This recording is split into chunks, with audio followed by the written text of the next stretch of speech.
आता तुम्ही म्हणशीला एवढ्या रात्रीचा केक घेऊन कडकडन पाटील निघाला कुठं? आता कुठं ती या सांगतो. आयतवार म्हणल्यावर जागामागा न करता पारूस तोंड घेऊन पाटील निघाला होता भाजीपाला आणायला. मग काय खटक्या बोट जागेवर पलटी करत ढीगभर गाजर आणि केळच घेऊन आले. जिंदगीला सगळीकडं गाजर दावलंय म्हणल्यावर आज म्हणलं गाजराचा हलवाच बनवायचा. मग म्हणलं वेळ न वाया घालवता गाजराच्या पहिल्या खंडोया करून घेऊया आणि इकडे मस्त पैकी चक्रव्यूहासारखं गाजराला जरा धुवून पण घेऊया.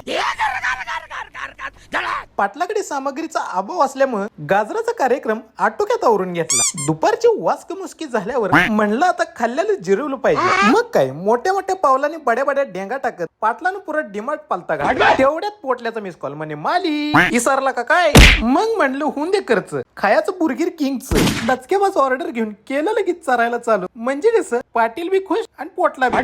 रिटर्न जाताना आठवलं गुप्ताचा बर्थडे. म्हणलं बाबो दुर्घटनाचे देर बनी लगेच केक घेऊन गुप्ताच्या घरी छो.